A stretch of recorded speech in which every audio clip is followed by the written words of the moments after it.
nabanggit po ninyo sa inyo pong paper, no, na talagang meron pong complicity in corruption. Okay? So, pwede niyo bang banggitin lang, sino-sino itong mga nagsabuatan para mangyari itong pinakamalaking skandalo po ng corruption sa ating kasaysayan? Mahirap naman, masyadong malakas naman yata yung word na sinabi mo, Ted, na sabuatan. Pero ang napansin namin... Ano ba, ma'am, ang Tagalog, ma'am, ng complicity? Oo, ang napansin Because kasi that is in your paper, ma'am, complicity in corruption. Oo. Yung pagpapabaya dito doon sa dun sa corruption ito, no. So napansin namin doon sa budget cut, no, malaki doon sa budget cut ang na-divert halimbawa sa House of Representatives, no. 17 billion yung napunta sa kanila. Sa Office of the President 5 billion at sa Senado 1 billion, no. So ang tanong namin, bakit hindi unang-una yung bicameral committee report, no, mula nung 2023, 2024 at 2025, hindi yan inilalabas. Kahit na meron tayong Freedom of Information Act, hindi inilalabas itong report na to. Kaya kung mapapansin nyo, yung iba't ibang mga nag-a-analyze, no? Iba-iba yung datos na ginagamit dahil kinukuha sa website ng DPWH, kinukuha sa website ng Senate, pero ang kaya nating tindigan na datos ay yung report nung bicameral committee nung 2023, 2024 at 2025.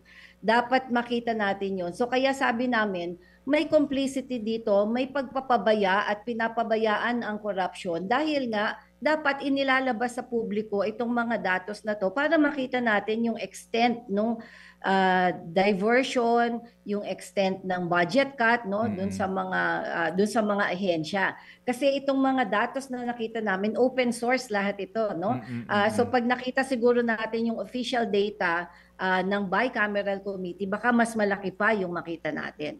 Opo, kasi nga po, yung ang sinasabi ng lahat, di ba, yung transparency dito po sa small committee na ito. Ma'am, do you see that happening, yung transparency? Ngayon sa House, yung mga civil service, civil society organizations, nagsabi na, no, na mukhang ipinapangako ng Kamara, hindi natupad yung kanilang sinasabi na participation po ng mga CSOs dito po sa budget deliberation. Yun nga, kasi ang pagkakamali natin at pagkakamali ng mga civil society, pareho din siguro ng mga academic community, ang binabantayan natin ay yung deliberation ng budget sa lower house, no? Yung bawat item, bawat project, yun yung binabantayan natin.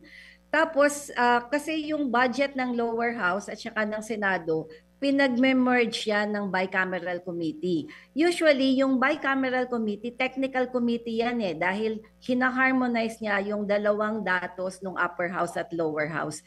Kadalasan, hindi na siya masyadong binabantayan dahil nga ang thinking natin ay technical process na lang siya.